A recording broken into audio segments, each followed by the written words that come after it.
Welcome to the New Consciousness Now podcast. This episode originally aired as a video on our New Consciousness Now YouTube channel. Our goal is to be a conduit for the emerging consciousness on the planet and to anchor that consciousness more solidly in the present moment for our listeners. Your hosts are Gail Wolf and Dr. Jay Eaker. Let's get into it.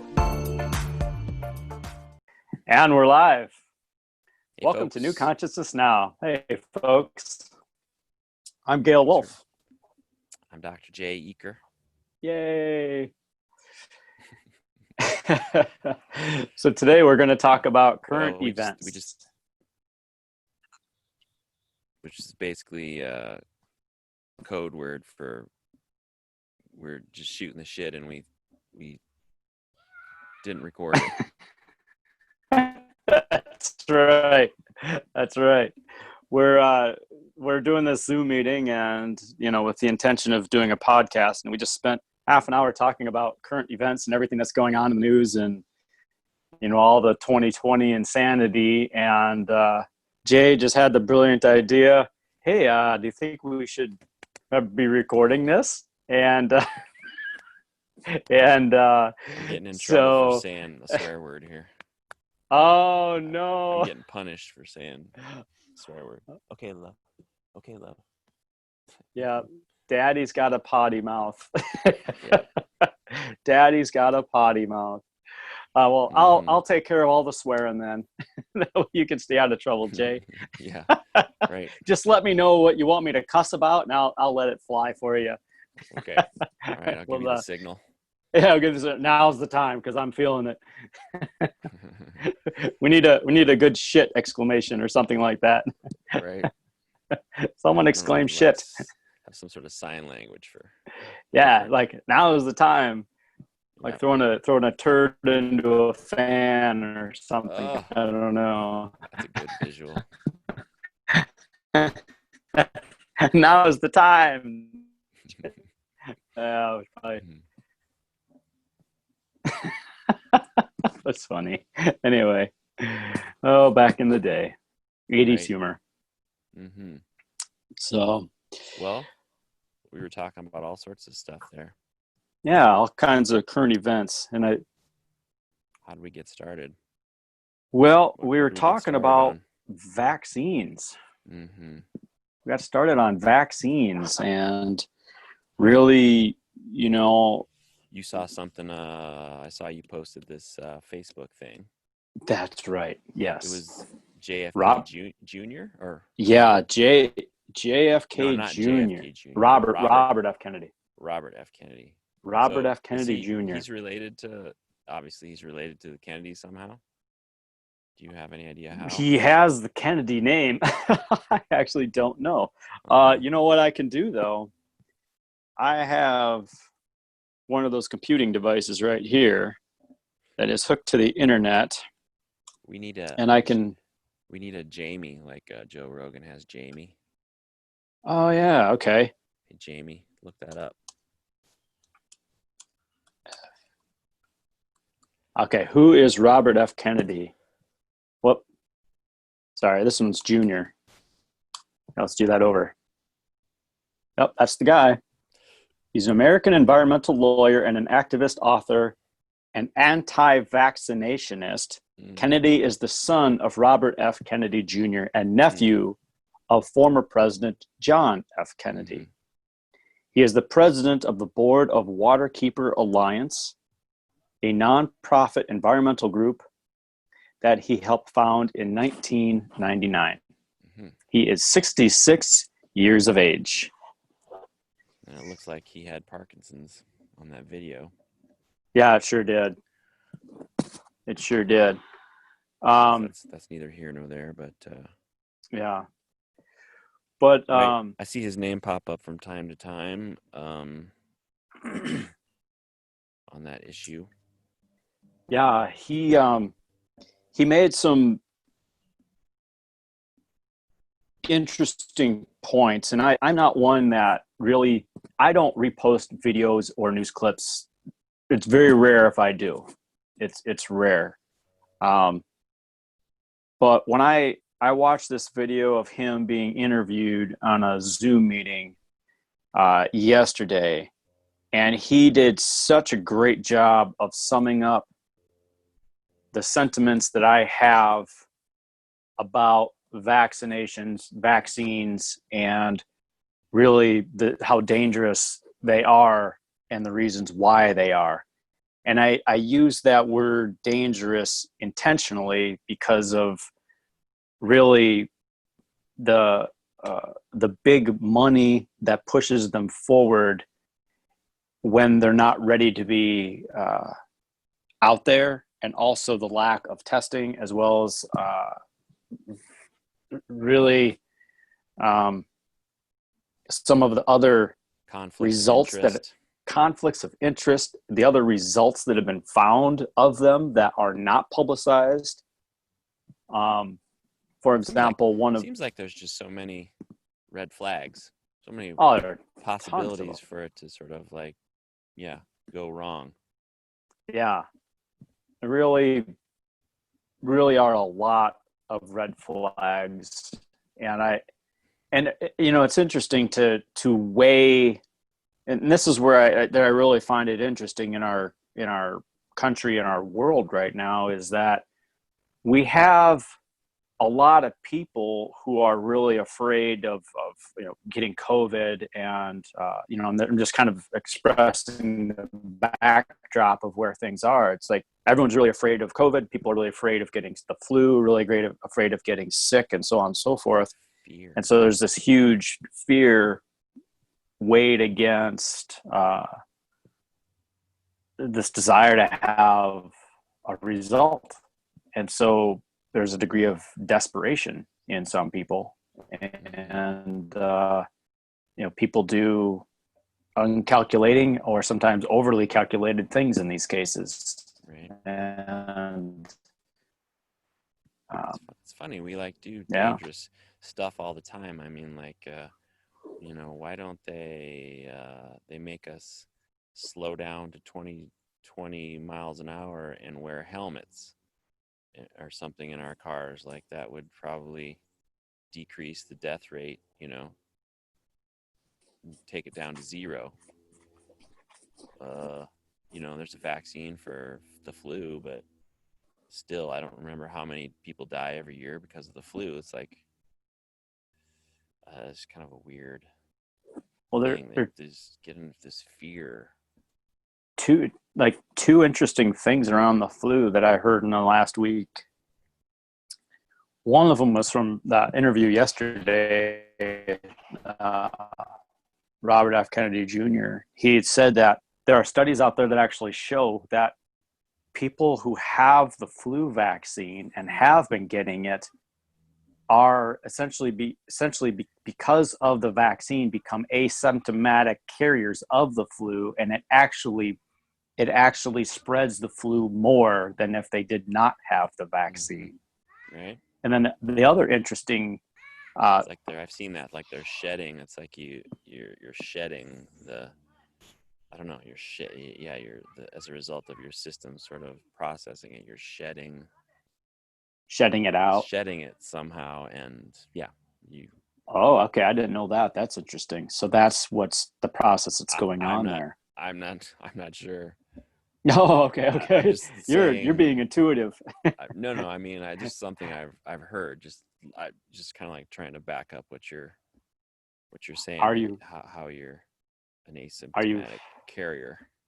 Are you following the viral River of Chi? That's part of it.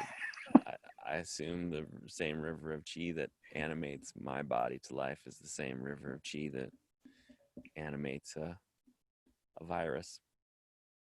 I actually believe you're right. I totally agree with that. And I think that's me and the virus are one. Yeah. On some way. I totally agree. But you were saying, sorry. Yeah. No, it's all right. That was a fun little digression. It's so the other interesting thing that I heard about the flu, and this is a statistical thing, is that, and I did not go on to the CDC website to verify this, so what I'm about to say is total hearsay, but I thought it was interesting when I heard it. So again, I have not verified this, but I thought it was worth mentioning is that the CDC, they show the numbers of the flu for every single year of like the month of reported cases. And there's always a spike at various times of the year. And we've had the normal spikes all along through the last number of years. 2017, 2018 was actually the most fatal years ever, more fatal than what we're experiencing now with COVID, in fact. And here's the statistic that I thought was interesting, is this is the first year that there have been 0 reported flu cases during a number of months. Where'd they go? Now they're all COVID. Either that or They're all COVID. Right. They're going, oh, well, there's no more flu. Everything is now COVID. Mm-hmm. So if we just put everything into one pile.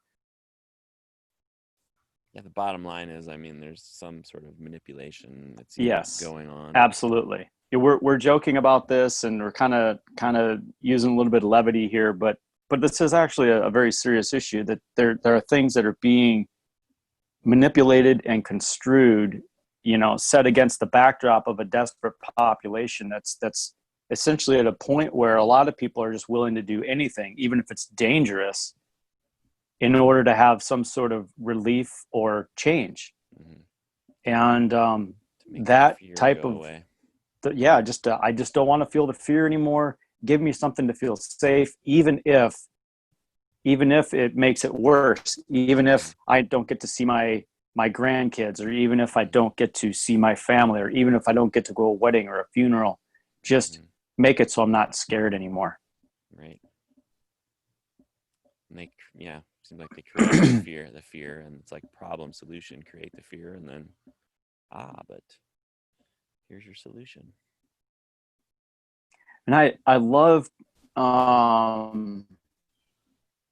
that Zach Bush interview, that Big Tree, what's his first name? Hal Bigtree or Cal Bigtree? I don't know that name. I know Zach Bush, but I don't know okay. There's a Zach Bush interview that's gone pretty viral. In fact, I did share that interview as well.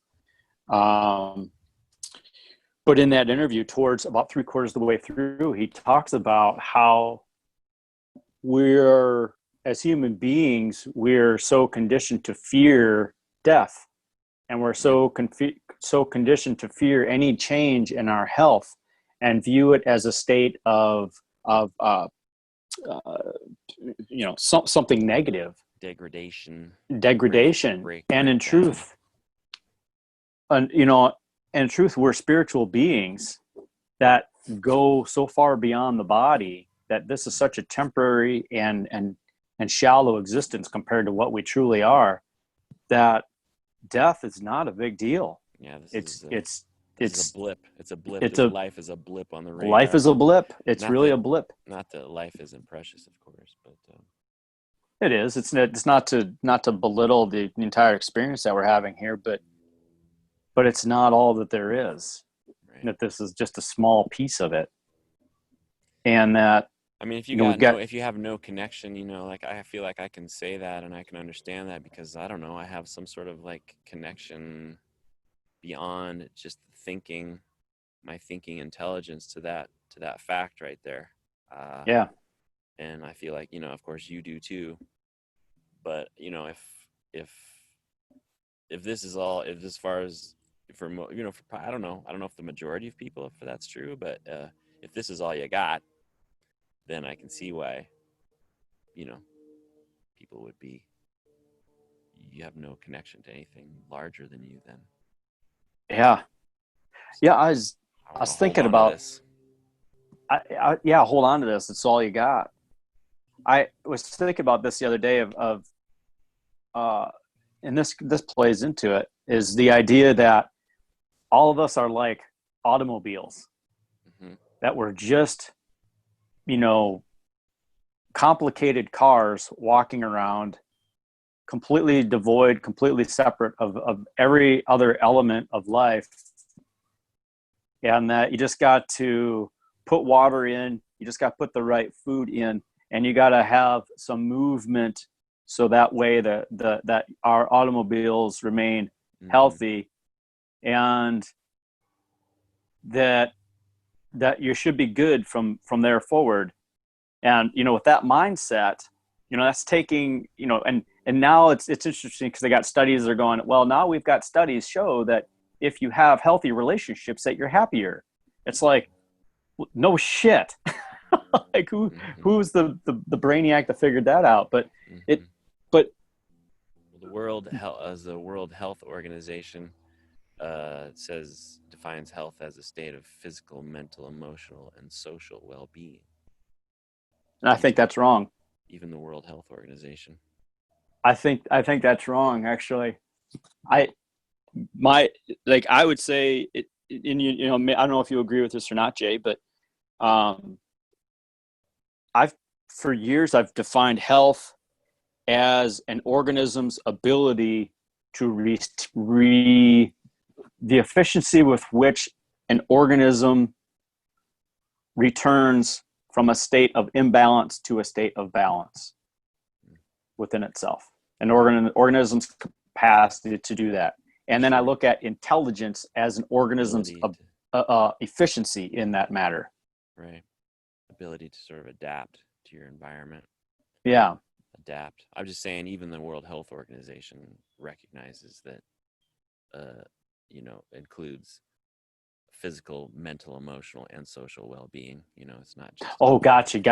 Okay, I see what you're saying now. That they're acknowledging it at that level. Yeah. Gotcha. Even them. But the car analogy. It's like a mechanistic. You're talking like. It's like a mechanism. Like we're mechanistic reductionist view of life, which is that we're just sort of like machines. And the parts, like you could, like they say the sum of the parts is that the sum of the parts is not greater than the whole, that we're just made up of these parts, and you could take out, replace parts, or but the truth is that the sum of the parts is much greater than the whole. There's something that's greater, that's created than just our parts, which is more of a holistic view as opposed to a mechanistic or reductionist view, which most of the medical world is mostly based on this sort of reductionist mechanistic view. And the medical establishment as well as religion, if you want to find God, you got to go into this building and you've got to have this person stand in front of you and say certain things, and then now you're connected. And there's a lot around that as well. Or and not even to just say it's religion, but just the certain gurus will say, you've got to go through me to get to God, sort of thing. Which there actually is an enlightened path around that, but the way we think about that in the United States doesn't make sense. It would take too long to really explain it here, but there are ways that gets muddied and construed into something that is also reductionist, if you will. But basically, that we, even if there is a God, there are certain things that have to be done by the person in order to have even access to it. And if you don't, then you're a sinner and you're probably just going to burn in hell for all eternity and suffer.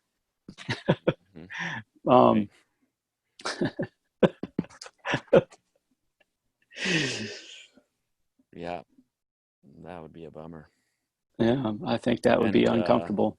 And yes, and that's a great source of fear, again, that can be used to sort of to control us. Yeah. If you think, man, if every moment that you think you're gonna, am I making the wrong decision? Am I going down the path? What does the Vatican say about this? I had a client that I saw for many, many, many, many years, 9, 10 years. She was under care. Her daughter was under care for the longest time. And I think they were, yeah, anyway. And all of a sudden, I don't know, just one day, uh, the network, this technique that I practiced at the time, the foundation for the work that I do, network spinal analysis, network care.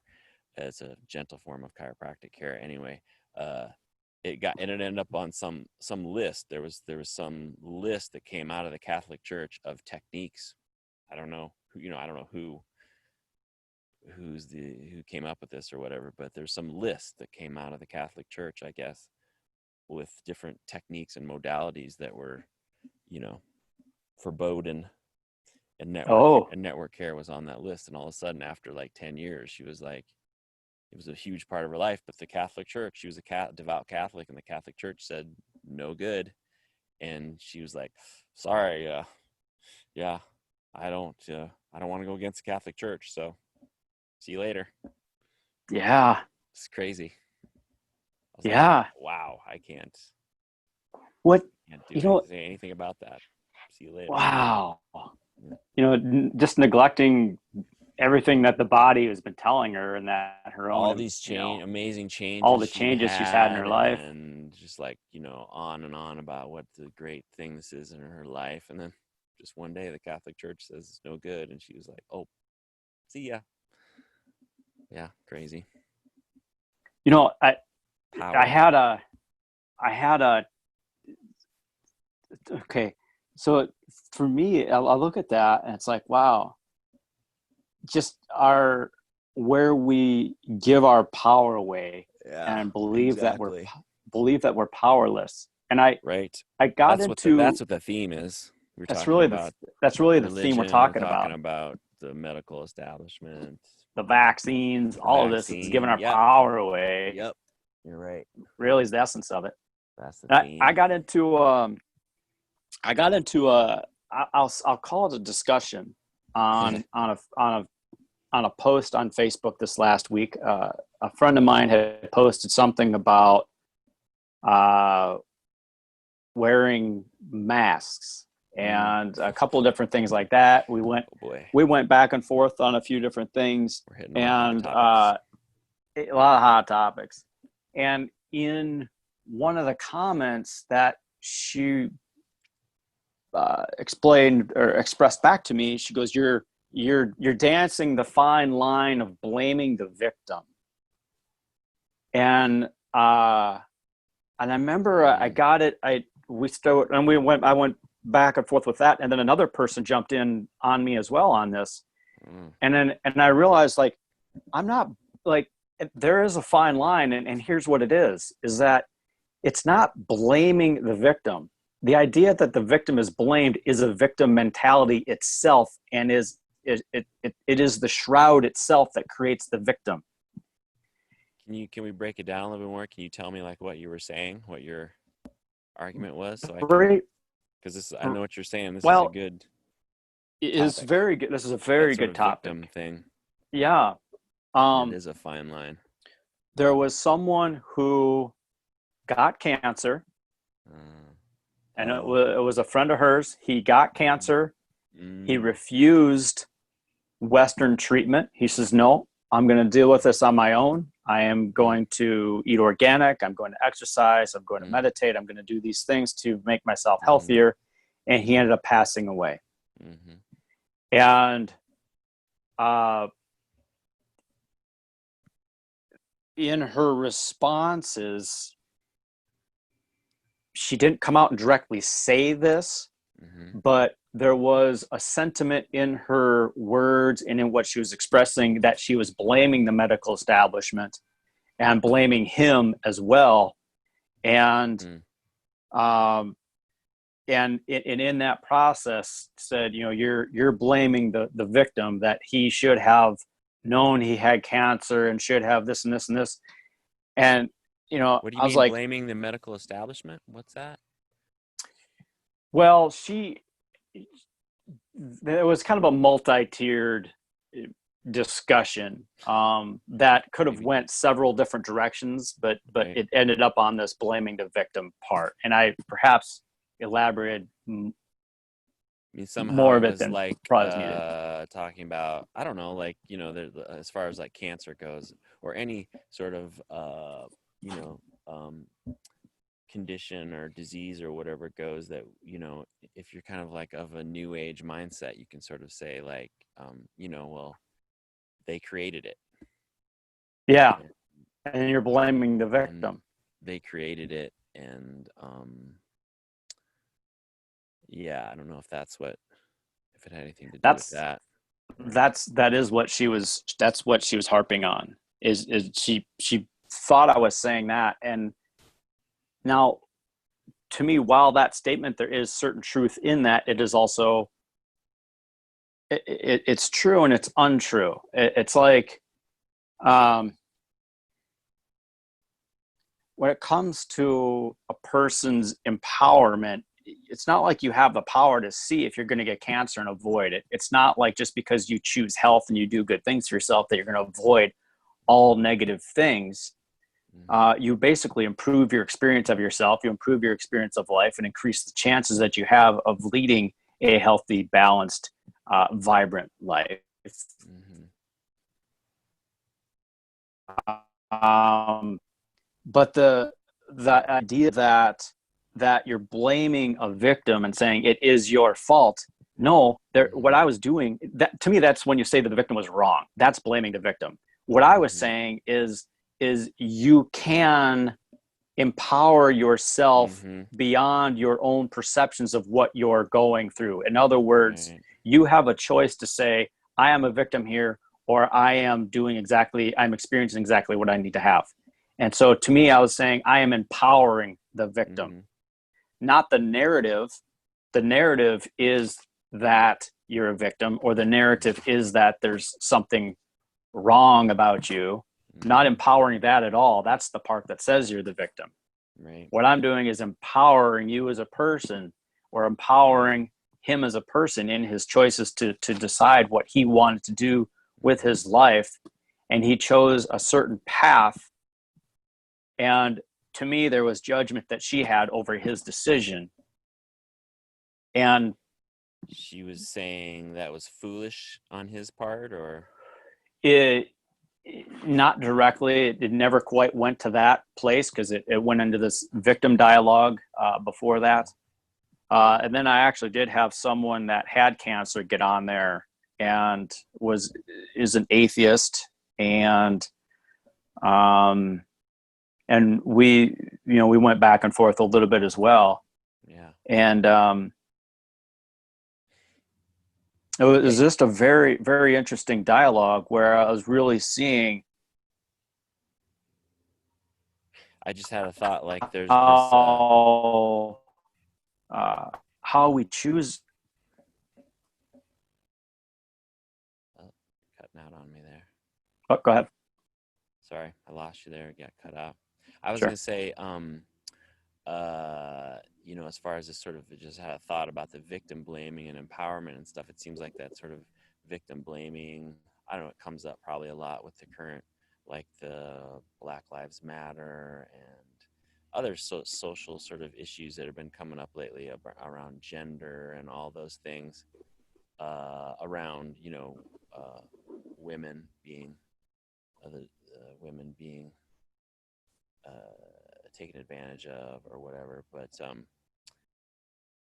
you can, there's a fine line between sort of like going along with someone's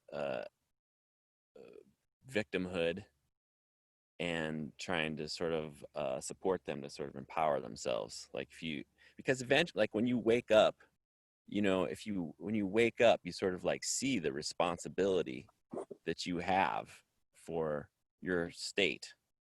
You see the part you played in the Yeah, responsibility for where that's you it. are, That's totally it. whether it's disease, or whether it's something that happened to you, like rape, or there's like a part that you played, that's Well, you know, that's unconscious or whatever. totally. But but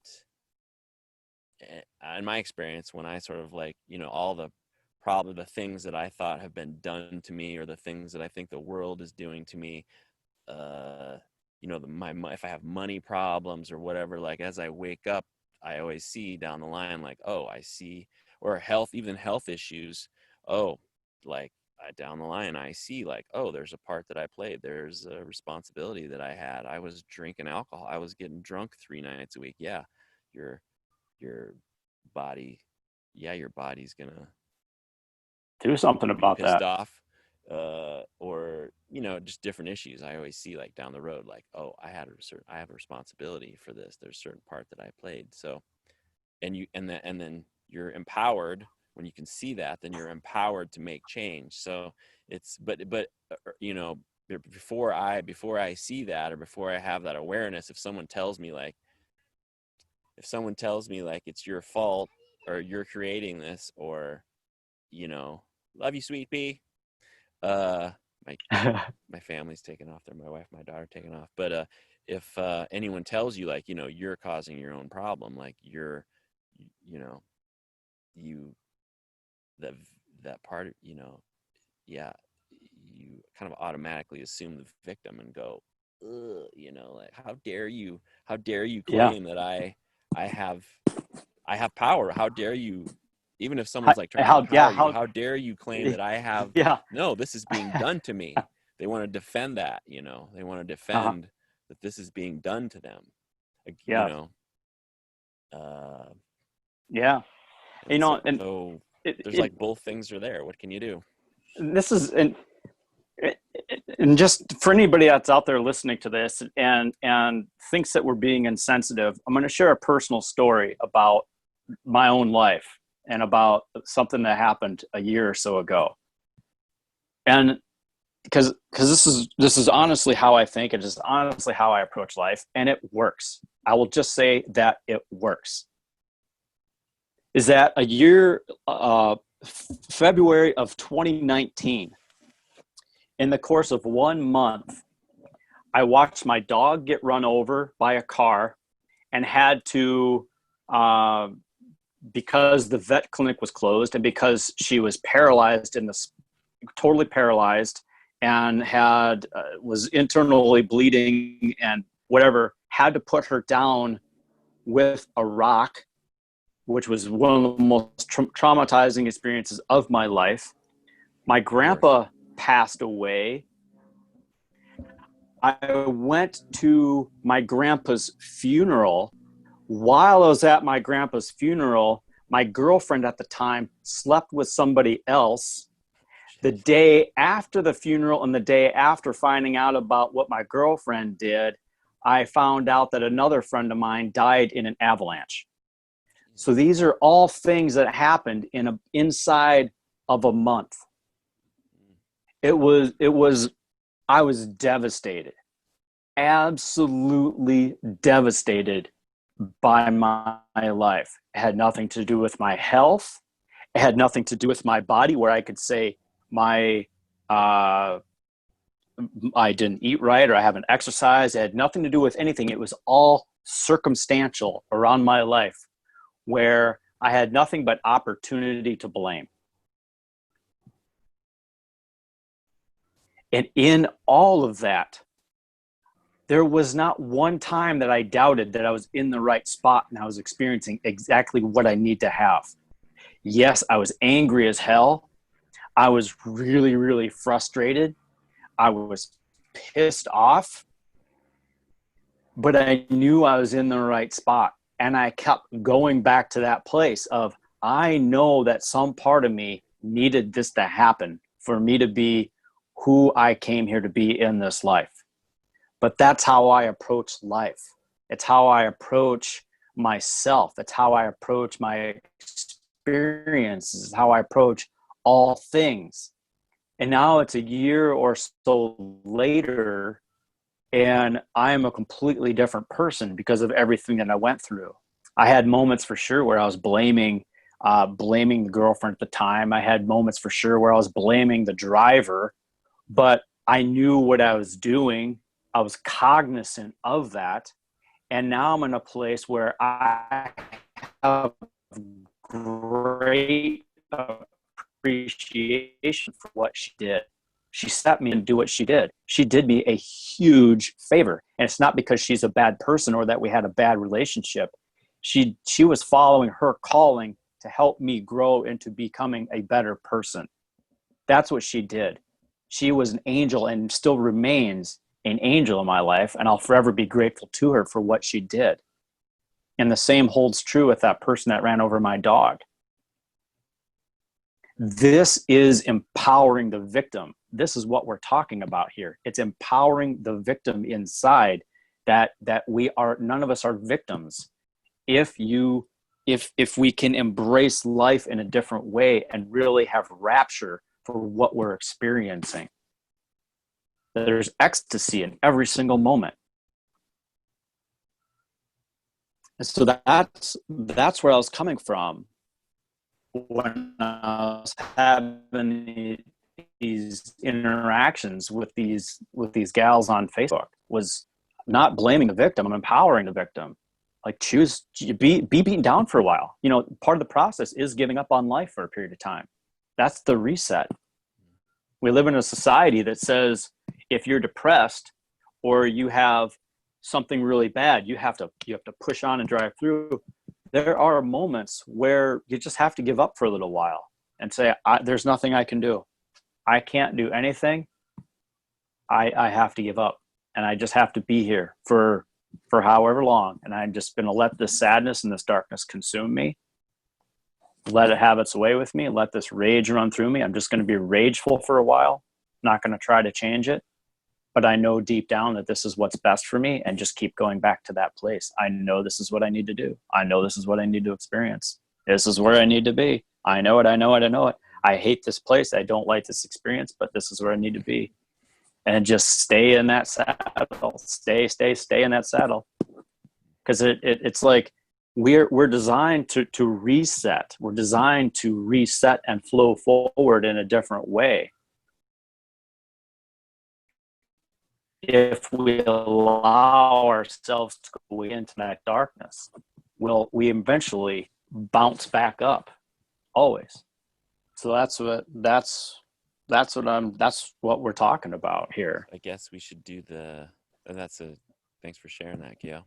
Sounds like a week, however that long that was, a month or a few months of hell there of sorts. Yeah. It was really the last year. Well, I shouldn't say last year, but the 10 months following that, mm-hmm. I will say, well, no, the year following that was really awful. Mm-hmm. To be honest, it's pretty perfect too. I mean, I'm sure you're still processing that, still unraveling that, but there's still some things. I mean, it still comes up that I have sadness over, the loss of Angel, my dog, and mm-hmm. Once in a while there'll still be a little tinge of anger around the betrayal, but it's really not there. The predominant, the overwhelming, I would say, relationship with all that is gratitude at this point. Mm-hmm. Right.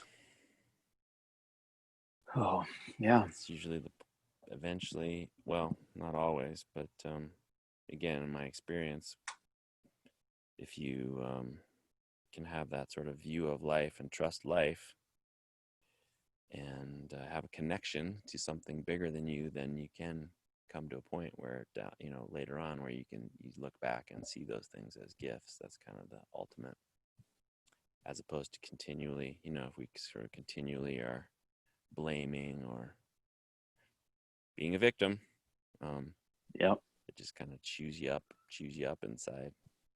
The ultimate destination would be to sort of get to a place where you can see the gift. Yep. In all the shite that happens. In the shite, the shite storm. Mm-hmm.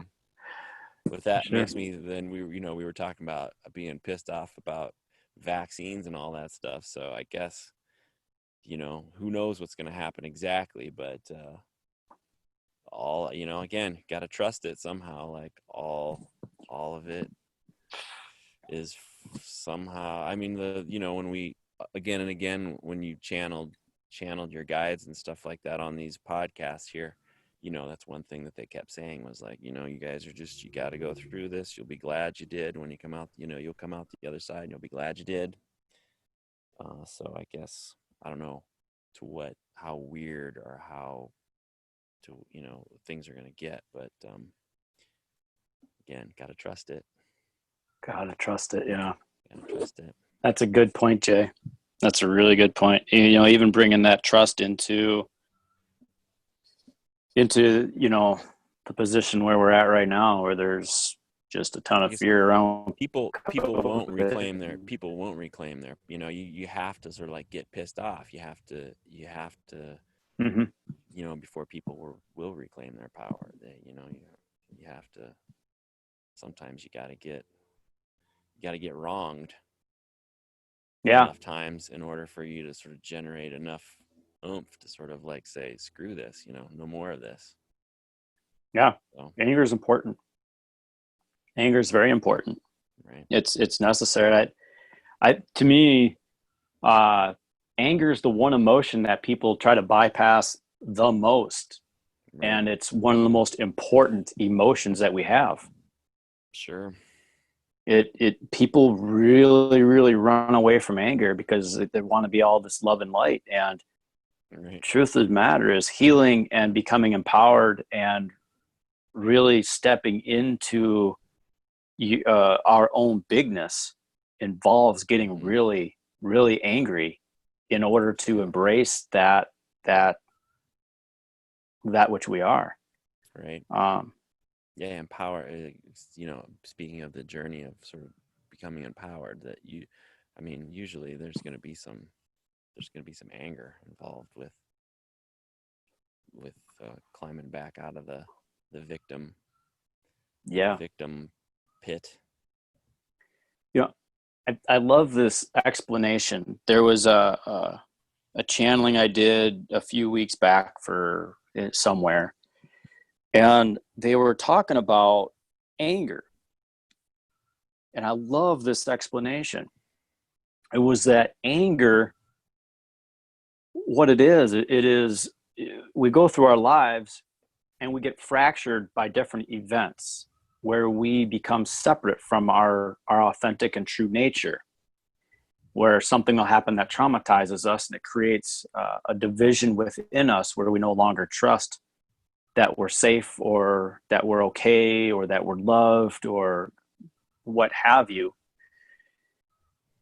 And we go through life and we have these happen over and over and over again a number of times. So we end up with all these little fissions and all these little divisions and all these kind of separated parts of ourselves. And that what anger is, and these parts that are separate, we haven't energized.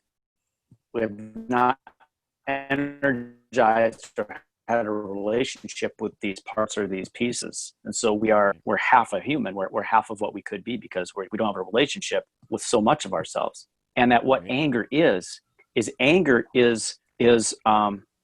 actually feeling these areas and actually feeling the energy and the life feed back yourself into these areas that we had no energy in before.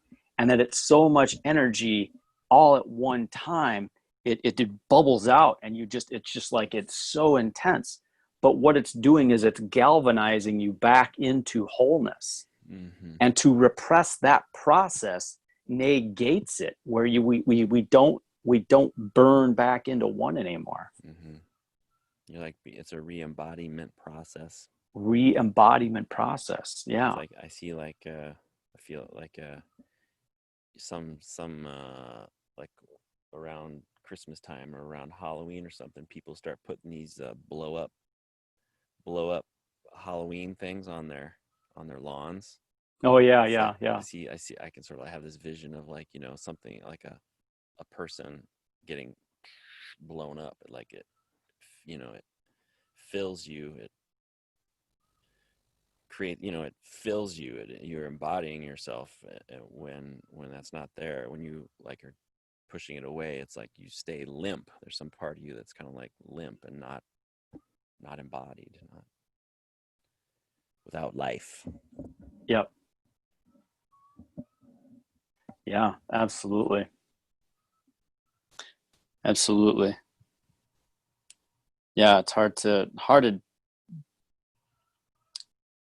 be who you are, hard to be happy when you're not really being who you are. When you're afraid of who you are. Yes. Be who you are. Oh, for sure. For sure. I think earwig just crawled up my pants. Interesting. Aren't they supposed to go into your ears? I'd almost rather have it in my ears than in my pants. I'm just going to leave that alone. But I digress. That it could have digressed a lot further, but I think we'll just walk away. Just walk away from that. Probably best. Probably best to just walk away from that. Probably best. Indeed. So seems like maybe we've spent ourselves. Could be. Is it time to drop in, see from wiser, see what they say. Less knucklehead. Less knuckleheady beings. Those of light. I will drop in. I'll drop in and see what comes through today.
Humans are funny.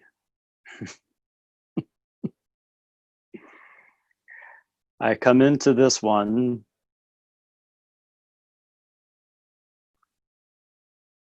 silently helping him understand my name. He tells me we have to get going because there are people watching. The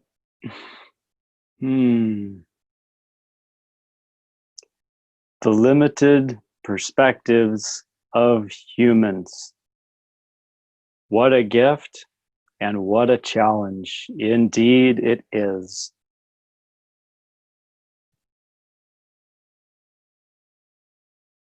He's close to having my name. He's right on the verge of it. He has the first 3 or so syllables worked out. It's the last few. He's so afraid to make a mistake. He just needs to relax. Okay. Well, I will speak under the name of my alias at this time as the Lizard King.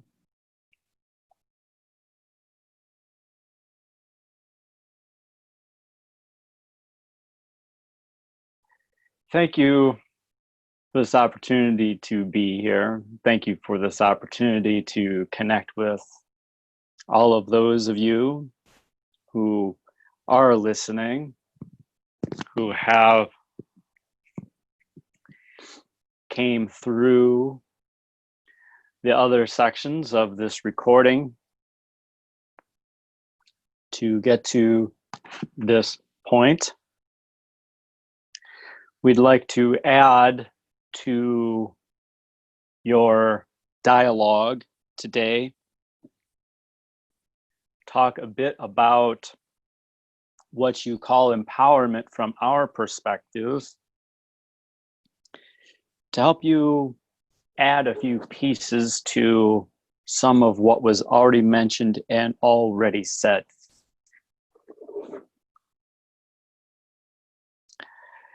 There are many, in fact, the vast majority of you on this planet have absolutely no idea who you are. You have absolutely no idea what you are. And that confusion is truly what creates your earth and truly what creates this reality. How else could things be so blocked, so reserved, so hung up, so removed? How else could time exist?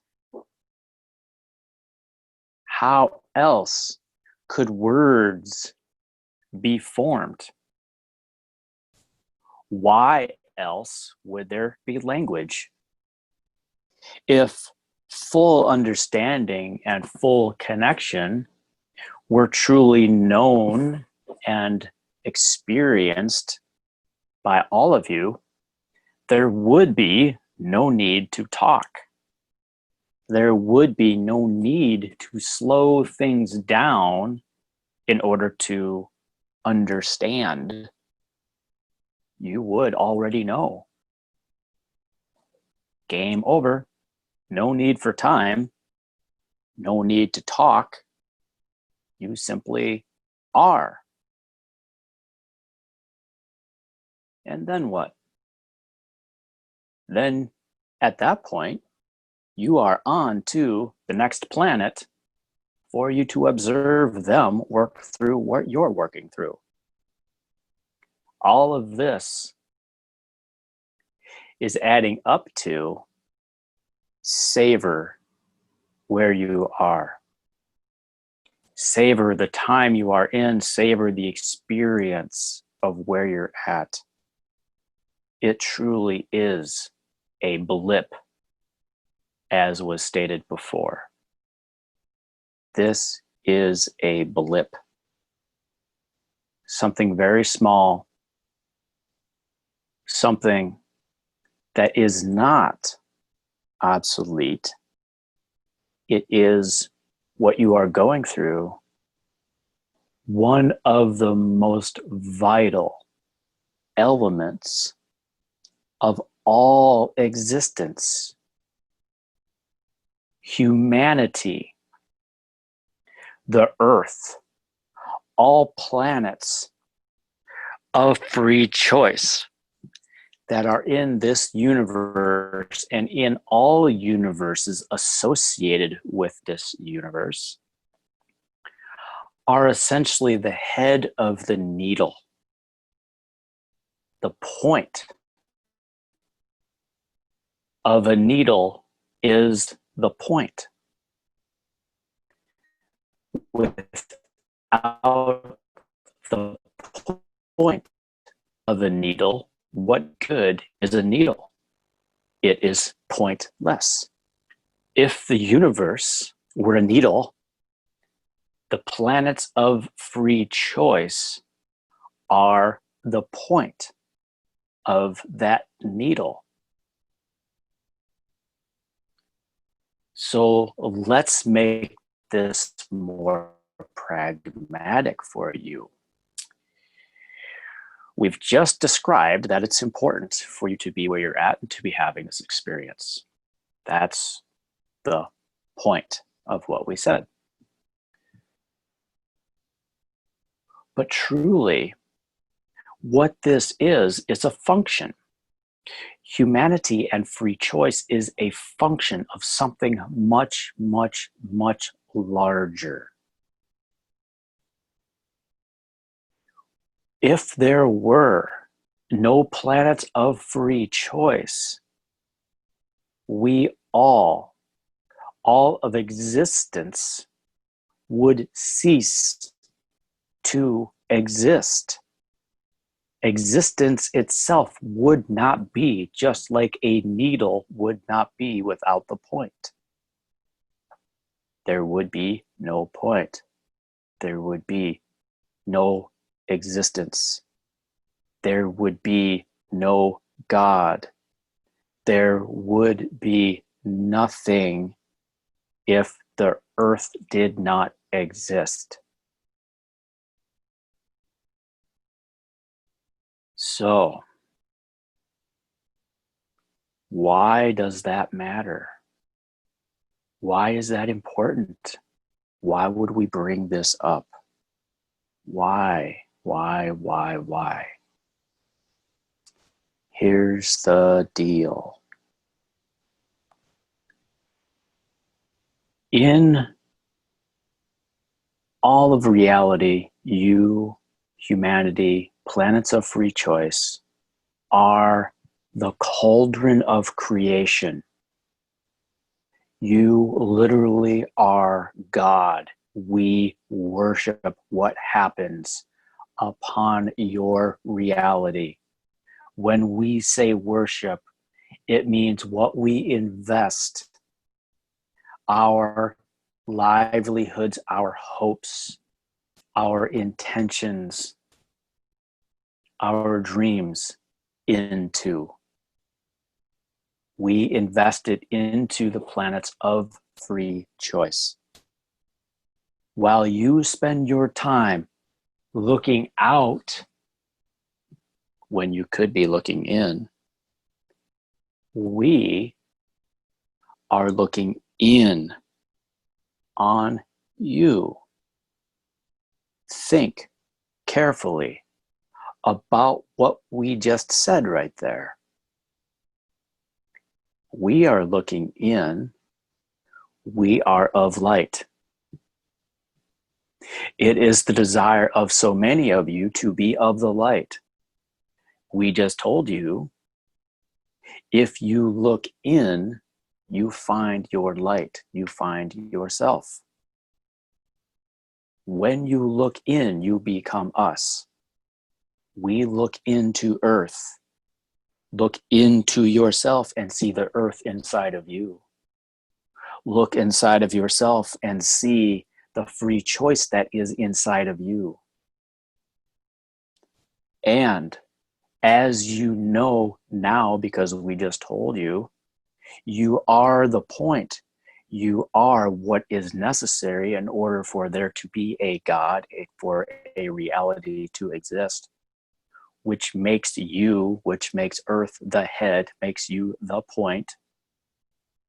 However, the great conundrum, and this is one of the great facets that creates all of reality, is the idea of less than, is the idea of separation, is the notion, the concept that you are not. The concept of being a victim. When you are a victim, when you have not knowledge of yourself, when you have not knowledge of that which you are, everything is outside of you, including you. And because what is outside of you is not authentic to what you are inside, you feel lost because you are only seeing that which you are not, because you are looking outside. But when you look inside, you see that which you are. You become the light. You become us. You become enlight. And they don't call it enlight out. It's light and light end or in. So now that we have made a few of these points, we will go lives. The first element of all of this is knowing that suffering is a choice. Pain will always be felt. It is inevitable. If you ever, and you have, taken a body, you will feel pain. You will feel pain, no matter what. Pain is life. Life is pain. It is one of the functions of being the point of the needle to feel pain. It is your choice to suffer. That is the relationship you create with your pain. The key then is discovering the relationship you have with the pain that you feel and discerning what elements of that relationship are causing your suffering. When you see those elements, comes next is will or stubbornness. This is where it takes a coordination between thought and trust to will yourself into a state of collaboration with the light, or rather acknowledgement and knowing of the truth that you are inside. It's kind of like this. Going inside, you observe things about yourself. You observe things that cause the suffering relationship that you have with pain. And when you observe it, you initially observe it from the outside. You see something inside of yourself. You notice a thought, you notice a feeling, and you look inside and say, I just saw this about myself. Eureka. And you observe it. You have that observer, but it is an egg.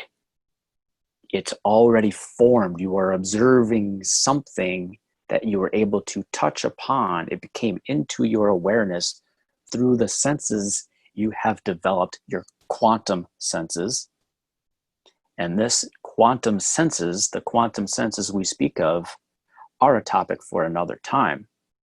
because you only talk about the 5 that you have, and then you say you have a 6th sense that is quantum, your intuition, but you'd never talk about all of the senses that your intuition indicate that you have. Very few people talk about this, and it is a very big topic. It is one that is going to be emerging in spades as you evolve. This is something for the two of you who are having these dialogues to investigate with each other. You can talk about these things to discover more and more and isolate them. There is a book if you are willing to write it. We are planting the seed for the two of you now to consider. There you go. Run along and have some fun, boys. Okay, back to our discussion. When you observe this piece of yourself, when you observe that element that is causing the suffering, it's like an egg. You must chip through the shell. But it's a hard shell because it has been there sometimes for lifetimes. Patient and steady application of love to that which you observe about yourself is what will help you to break through that shell or tap into the elements of belief that you hold within yourself that cause the suffering you receive from your pain. Once you tap through and get into the belief and you embrace that belief and you connect with it, you allow it to be within you, you allow it to reemerge with you, the first thing that happens is your experiences in the world change, because the world always reflects what you are in touch with inside. And so oftentimes what it reflects initially is challenge. It reflects challenge back to you. Why would the world be so hard on me? Why would this happen to me?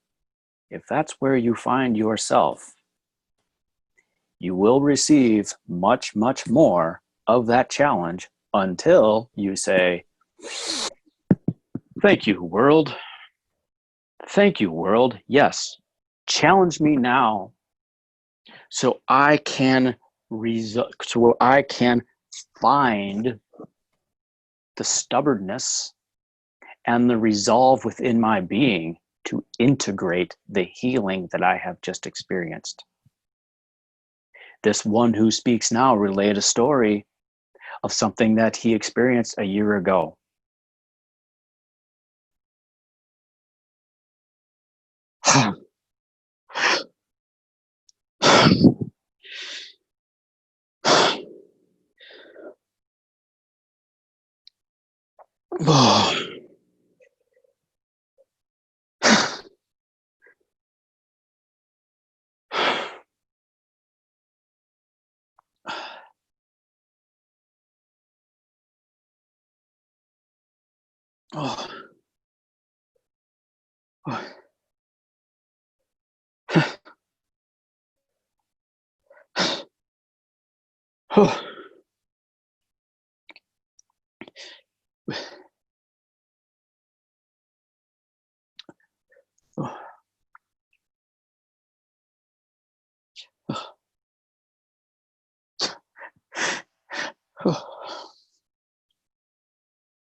We just gave him a piece or two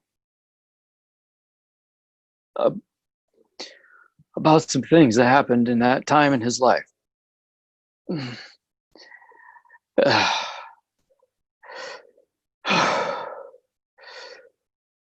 Breathe.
Integration is that easy.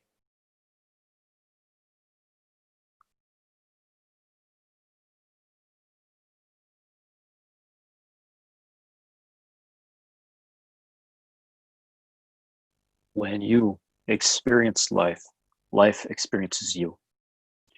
When you become one with your experience, no matter what that experience is, you become life itself. You tap into the most essential elements of building block of life on the planet. Life is awareness. It was mentioned in this discussion between the two of you that the life that runs through virus is the life that runs through humanity and runs through all things. When you become one with life, when you become one with an experience of virus or anything that you are going through, you become life itself, and there is no resistance to that which is. You align. What you just saw is the efficiency with which a being can align fully with an experience. We just gave him or helped him to see a final piece he needed in order to embody the full extent of what he experienced last year.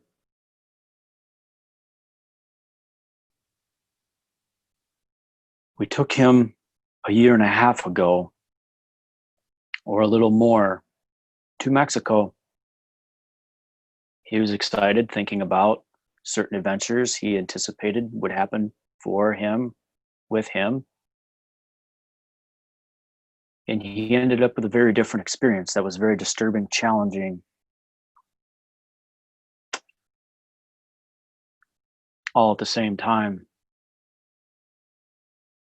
Took him through a series of experiences with medicine that took him very deep into his soul and into life, into different elements of his being. And the challenges he experienced were a reflection of the depth of what he found inside of himself. And the challenges were a gift to him so he could integrate all those experiences with the medicine and integrate the experience of having lived in Mexico and delved into his being in the ways that he did. What you saw just now was that integration piece of putting all of that back together. So many deny what they see, so many deny what they observe about themselves, about their lives. They do not integrate or become one with their lives. They do not become one with their experience. And so they cannot integrate, they do not change, they do not grow. And so you find yourself in the same old patterns of suffering with the pain that you feel. It was said also in this dialogue that rapture and ecstasy exists in every single moment, even if there is pain. And this is what we are talking about with this. When you meld with your pain, you are in ecstasy. When you meld with any experience, you are in ecstasy. When you meld with being a victim, when you give up on life and you say, I can take no more, and you truly meld with that because it is your experience, when you meld with that, You are still feeling the pain, but you are not suffering because you're not resisting what you are experiencing. You experience ecstasy in the moment of some of the greatest darkness you've ever witnessed about yourself. You have ecstasy.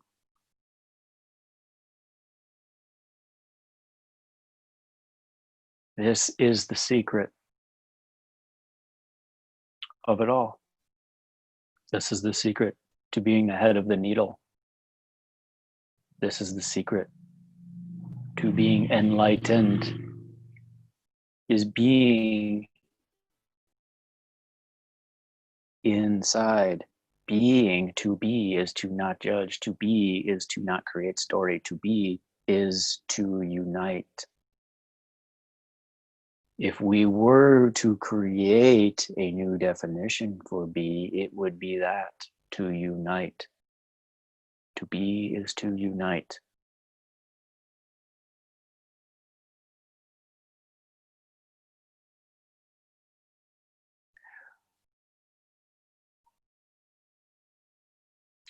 We will pause at that.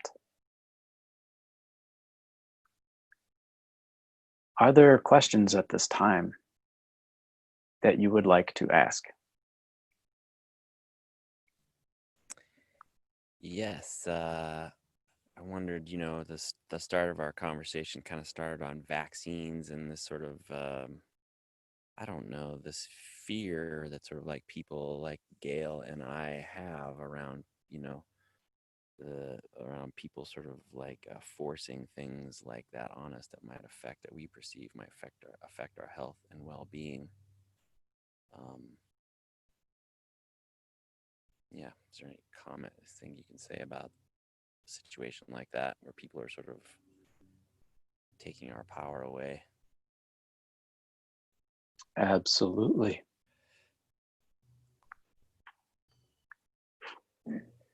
If that's actually what's happening, I don't know. That might just be the You story we're are making up. seeing you are seeing a recalibration of sorts in your humanity, in your collective. You are seeing right now essentially the results of so many of you deciding to wake up or enlighten. And it's not just those of you who've chosen to enlighten that are doing this. So much is said about those of you who are enlightened or are of the light, and how you are bringing this about, this change about on the planet. We would say, yes, that's true. However, it's also only partially true. We've mentioned in other channelings the element of the masculine and the feminine, or that which gives or inspires and that which receives and is fertile ground. And you have this circular relationship that goes on with the masculine and the feminine. If you take light and know that light penetrates the dark, you see the light as masculine and the dark as feminine. And there again, you have this relationship. You have on your planet those souls who are dark. You have those souls who are not of the light. You have those souls who are dense, if you will, or not awake, if you will. Those souls have chosen to open up this much. They've opened up this much, just a little bit. They've opened themselves to receive those of you who've been burning at the stake lifetime after lifetime after lifetime. You've cracked the shell of the egg with your patient love, you've gotten into that shell of darkness. It is their receiving of what you've been giving lifetime after lifetime after lifetime that has enabled the earth to open. It is said that the feminine will lead the way in this evolution. This is not about women having control of the planet. That is an imbalanced perception. It is about the reception. It is about the darkness receiving the light because of the patient and steady love that the light has been holding for the darkness. How this relates to this time is that the darkness is now standing up to challenge the light or to galvanize what is going to happen in humanity. This is a decision point. Much like the healing that has gone on in humanity, much like the healing that went on in the speaker's life and then was presented with challenge, this is the same scenario. You have a humanity, the collective consciousness of humanity, that has decided to ascend and grow and receive some of the light and to integrate that light. And now you have the friction that galvanizes it into the unification of humanity. And it is this process that you are in right now that's been considered and called the great battle. We would call it the great galvanizing.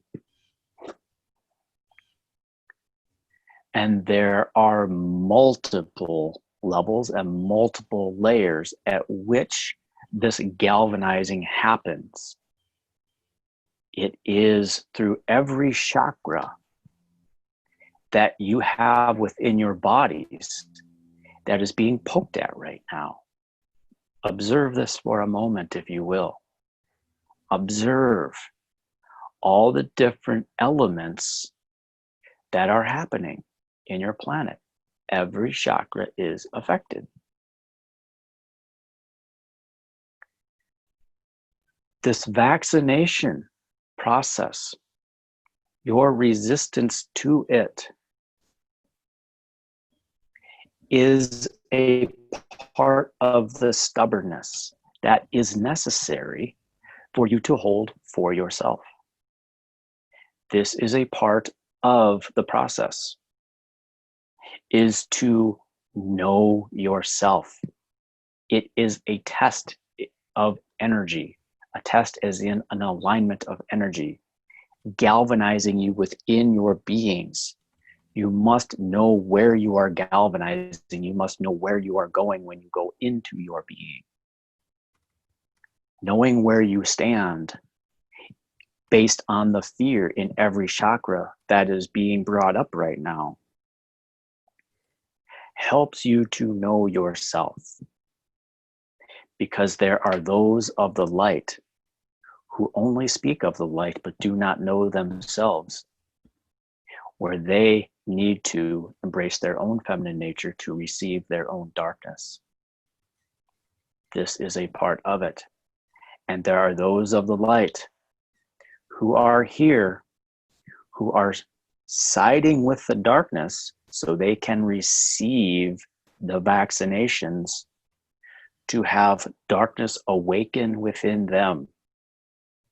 It is the only way for some people to go inside, is to have something absolutely foreign put into them. So understand that there is a collaboration with even those who claim to oppose it and fight it, but their soul wants it for them, for their own evolution, so they can feel the darkness inside. The liquid in these vaccinations is based in darkness. It is dark. It is based in greed. It is based in misappropriation of money. It is based in manipulation. It is based in the belief of separation. It is based in fear. Consider for a moment the circumstances, the energy of the circumstances that exist within your planet that are calling for the creation of this liquid in that needle and syringe. It is fear and it is darkness. What else could that liquid be other than fear and darkness itself? Consider these things for a moment, because that is what is getting put into your body when you line up for that. But again, this is the only way for some people to know themselves, is to have that put into themselves and then to deal with how they feel for quite a while afterwards. And by the way, those of you who are of the light and are adept at working with it can receive these shots and transmute it. And there are a number of you on the planet at this time who are here for that purpose. Those of the light who do receive these shots will develop the capacity within themselves to transmute that darkness. They will do so on behalf of the many who cannot. Has this been helpful for you to hear? Yes, thanks. That's lots of clarifying information there. Thank you.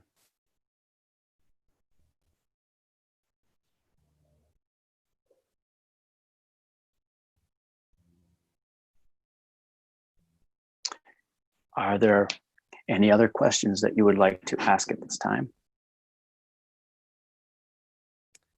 Can't say that I have any more questions. If there's anything that you want to say in closing.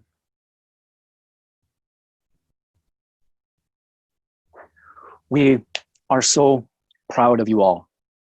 We are so proud and happy for you all in where you are at, in the perspectives that you have. Even in the moments of darkness, when you want to give up during this time, again, go back to the simplicity of accepting and being present with all that you are experiencing. We know these times are a challenge for many of you. We know that there is suffering that is happening. We hope that in these messages, that this suffering can and will be shifted. Where you are going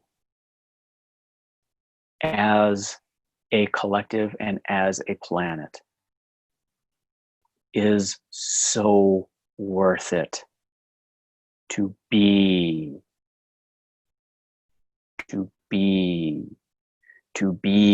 where you are right now.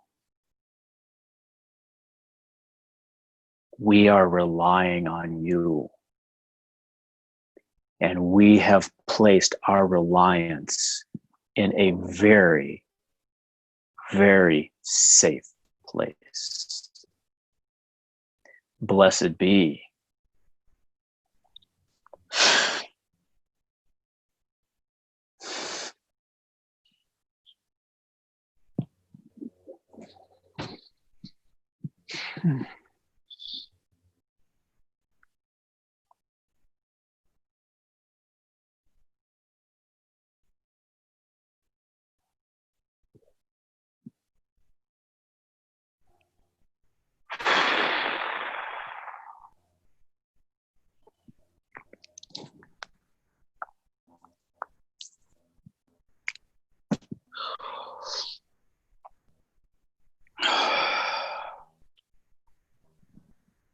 Wow.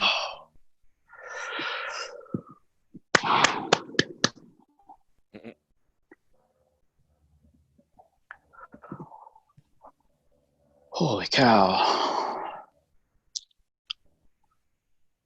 Putting you you through that. That was cool. Yeah.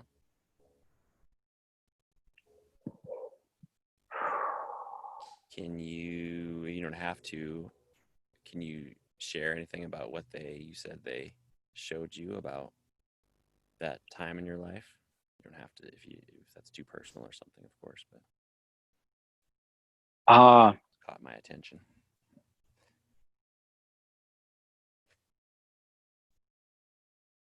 I don't know yet. Mm. I honestly don't know yet. What it was like, I do know. I think it's told me. Like, this is what it was. Um, um,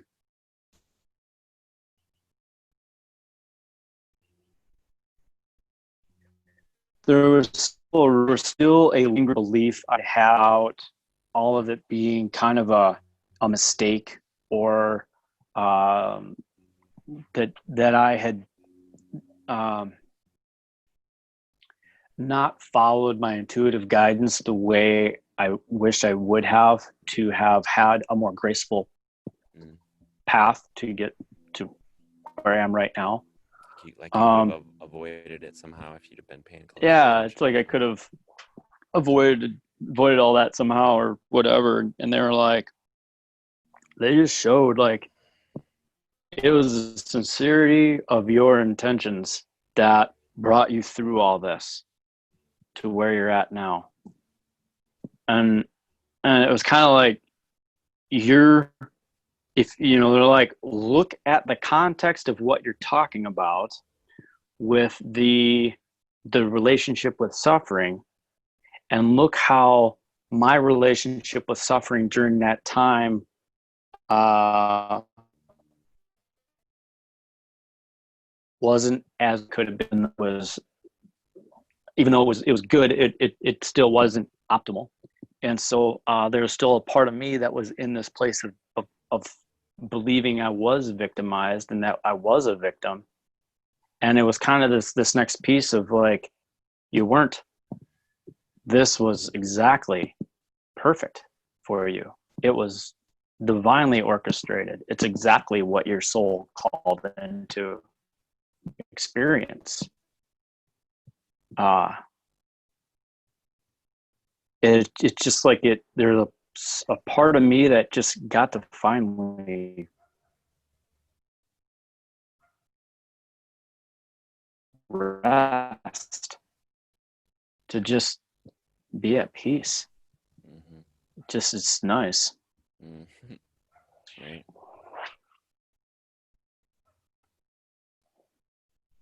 And there's also this really strong sense that they were giving me at the end, like the very last statement as we're closing, about where we're going, Mm. is really how, what an amazing place Earth is becoming. Mm. Like it's messy for a while. It really is going to be messy for a while. But it's like we get galvanized into a really, really great place. Mm. Really great place. Uh, what we come into, what we become, what we're emerging into, really is worth all of this. Mm. That's It was nice. really wasn't very encouraging. That could be thousands of years down the line, though, huh? They did not give a timeline. Mm-hmm. It did not show that, Mm-hmm. but it ensured it's like, this is inescapable at this point. Right. Inescapable. That's hopeful. Yeah, Do you remember? indeed. Oh, let's go ahead. No, I was just saying, indeed. Just kind of agreeing with you. Mm-hmm. Do you remember I kind of was drifting off there a little bit when they were talking about some topic, and then they were saying like that we should write a book. Ha ha ha! Have fun. Do you remember that? Yeah. Yes, I do. I do know what they were talking about there. This is interesting. I had never seen this before or considered it. We talk about our linear senses. We talk about our smell, our taste, our touch, our sight, uh, our five senses. Mm-hmm. And then people say, well, we also have six senses. We have intuition. Mm-hmm. And they were saying, yes, intuition, but what are the intuitive senses? What are the quantum senses? The quantum senses. And they're talking about they're saying to start looking at the quantum senses. It's the quantum senses that enable enlightenment and ascension to truly happen. Our senses of the 3D world are active and they reinforce the 3D world. But what are the senses that we have inside that tell us about God? That these senses have been known about and studied in other cultures and times on the planet, but it's been buried and hidden and kept away. But there are definitive senses that we have, quantum senses that we have inside that are keys to enlightenment. And when you start to use these senses, it goes beyond having to trust. It goes into knowledge. What are the enlightened quantum senses? I was kind of talking about that when I was saying, if you like, you don't have to know, you can sort of trust things on another scale or know things on another scale if you have some sort of connection to a larger thing. And then lots of people don't seem to have a sort of connection to a larger thing, and so Yeah, they are happy to receive the dark liquid. yeah. Or whatever. Yeah. In whatever form it comes. Yeah. So they kind of brought that up as quantum senses. They're just kind of just saying something again about it, like you're the perfect two to do it. Wow. Well, yeah. See if I can get my first book out. All right. Before I want to dive into that project. Dive into another one. Especially writing one with someone else. That'd be an interesting. Yeah. Probably would entail a lot of channeling on your part. Probably we could channel all that information. Be interesting. Well, I should probably get moving on down the road here. So this has been New Consciousness Now, ladies and gentlemen. This is a nice long edition of New Consciousness Now. Thanks for being here and being a part of all this. I'm Gail Wolf. I'm Dr. Jay Eaker. Thanks for being with us. We'll see you next time. See you later.